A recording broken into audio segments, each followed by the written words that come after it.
Welcome to a fine gaming experience. I don't know about you, but I'm still pretty psyched over having 6 party members now. This lets me do a couple cool things, but I'll be saving most of them for the next intermission episode. I did over an hour of the flea market off screen to get Nina a Thunder Rapier. That's a pretty nice attack boost, but I'm also going to start using the Flame Rapier as an item to show how great it is. Speaking of great, I really should have saved this next part for the following intermission, but screw that. Let's go do something awesome.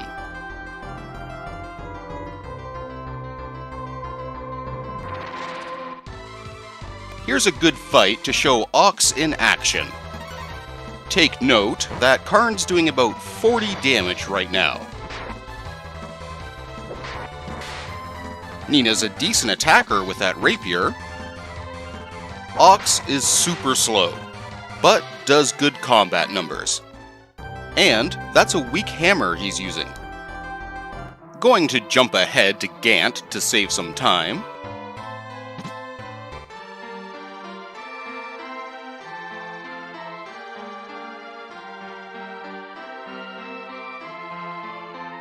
Ox's leader ability is to do the Hulk and smash, crush, punchify.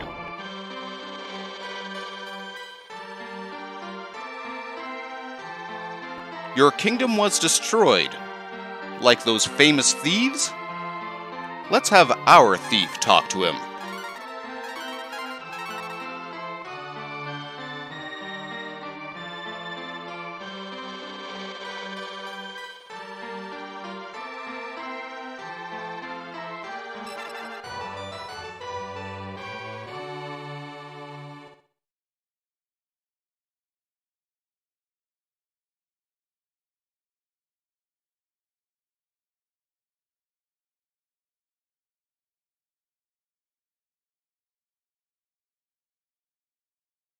Simulation is what makes Karn one of people's favorite characters.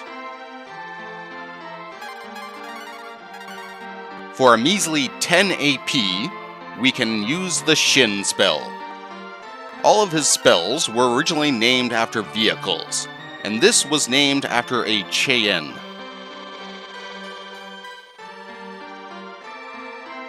He'll fuse with certain party members, in this case, Gobi and Bo.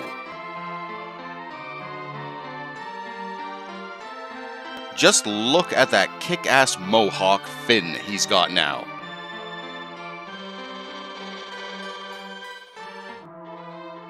When in the lead, he's a faster, longer-ranged archer than Bo was. He makes hunting so much easier. Let's just jump ahead a bit.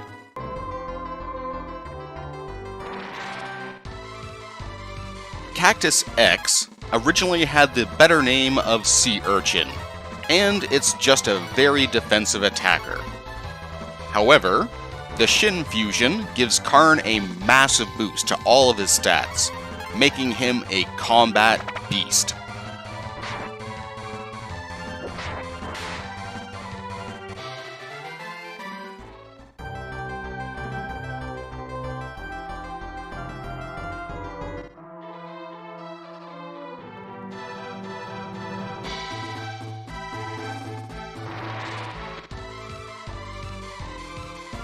Metal Scorpions are just like the Sea Urchins, but with double the defense.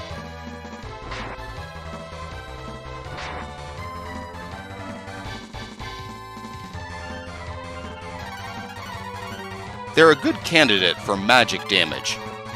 Like, say, that Flame Rapier Nina's just been stabbing people with.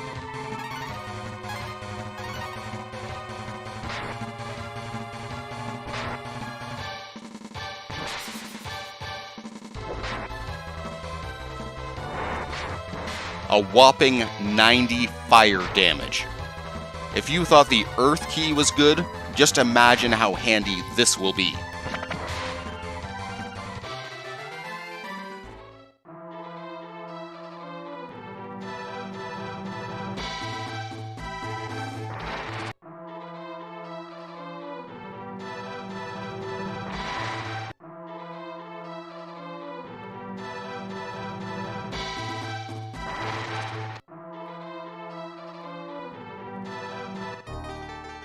Looks like the front door is sealed.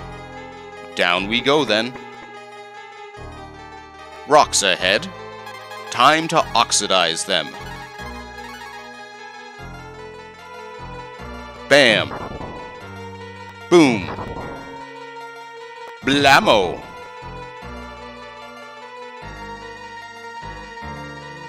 He can also bust down these walls, which nets him a new hammer.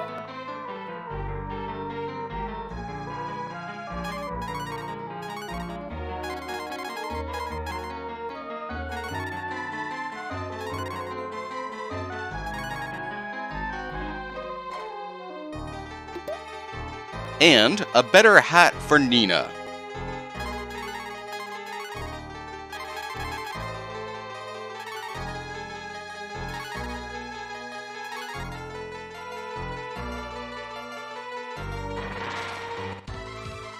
Really? These chumps again? Dark dragons need to diversify their weapons a bit more.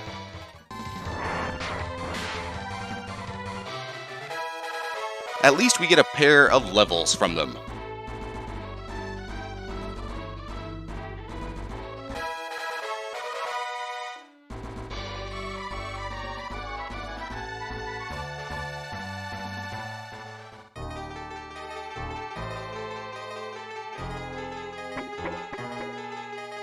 Another wall we can just bust down, but I'm going to collect all the chests here. An herb. Yay.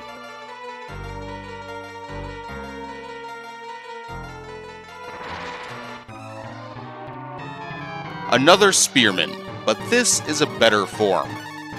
The guards posted here will usually initiate combat as soon as they have line of sight to you.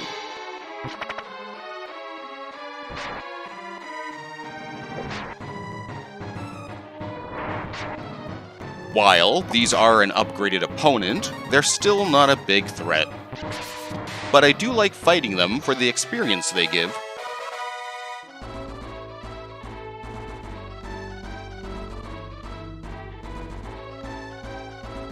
Idle lowers an opponent's agility, so they attack slower. Not too hot, but does work on many bosses. Another chest, but with a guard beside it. I wonder if we can sneak around. Damn it. He still saw us. For another herb. Well, the experience was worth it.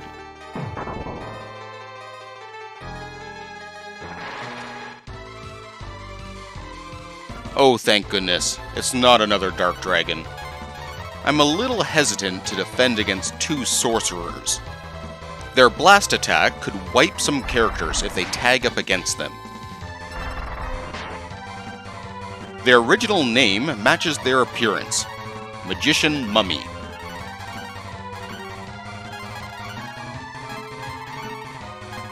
They keep the glass cannon motif other magicians have, but that blast damage is quite the step up. Probably a good idea to keep up with healing between fights in here.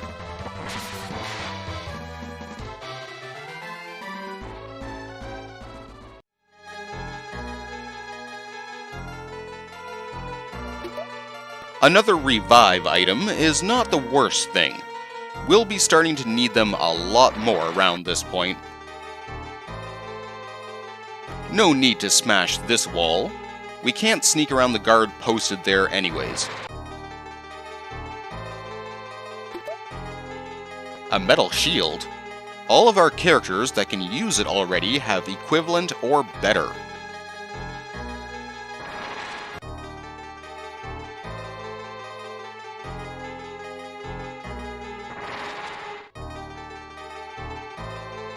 Jamoosh!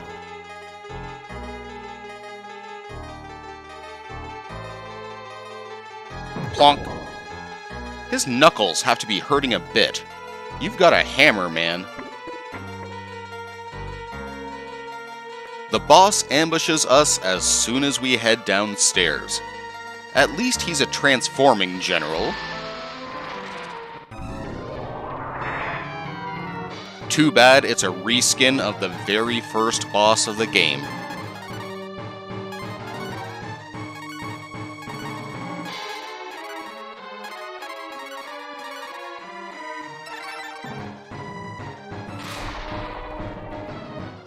Japan gave him the dubious title of Nightbleeb, which makes sense if you remember the original frog was named Bleeb.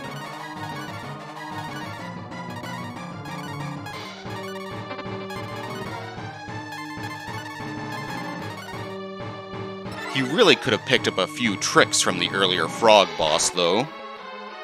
The tongue lash is his regular attack, and he'll spit with increasing frequency as his hit points go down. They do good damage, but don't come with the piercing trait, so you can still dodge and counter his attacks. Should have at least given him the 150% damage leap attack instead of the spit.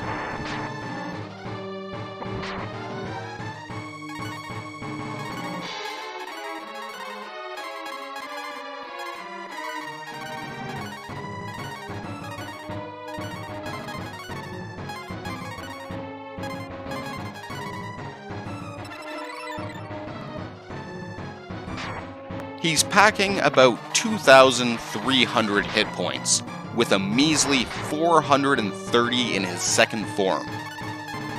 Darkness is his elemental weakness, so we're out of luck on that front. Our Flaming Death Rapier is still very effective though.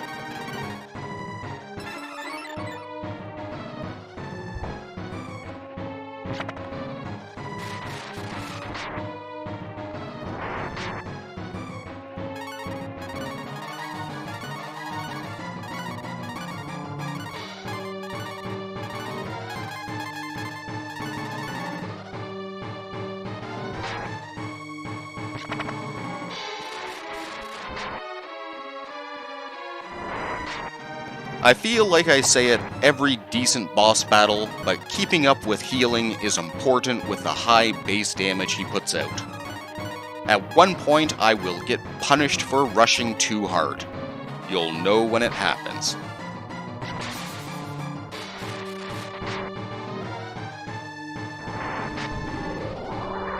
How many bosses are going to cry when we start whooping them?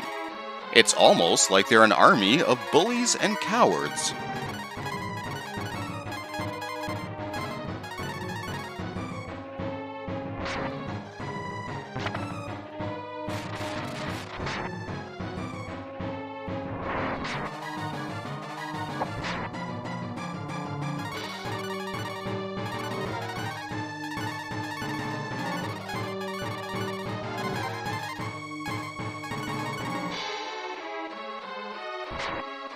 Oof. I really should have healed Nina earlier.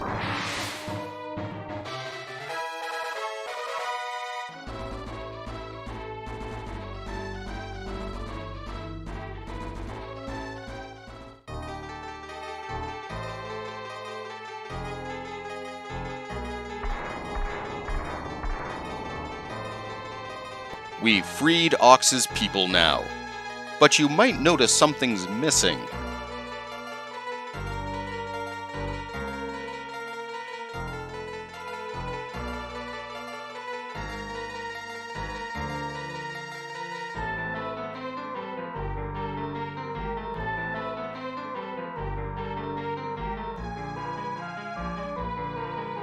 The Dark Dragons not only left with the weapon, but took the women as hostages.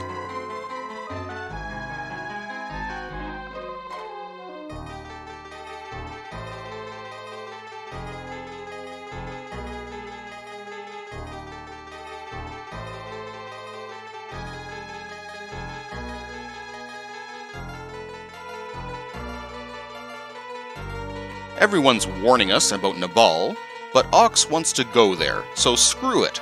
Off we go.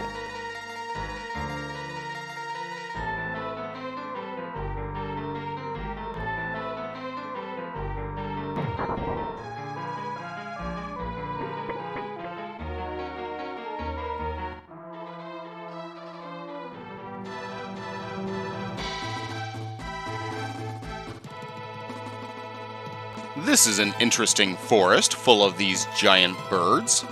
Coming soon, a new Kentucky Fried Chicken location. More people warning us about the castle. But how bad can this be?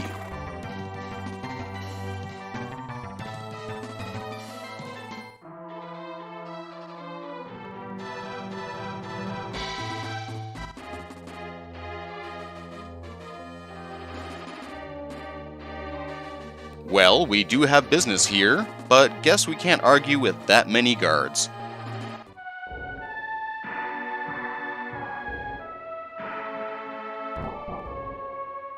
Ox can't be too happy with his wife being used as a human shield.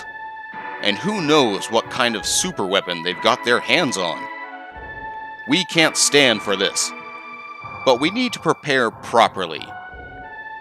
I hope to see you all next time when we tear down some walls. And take care, all.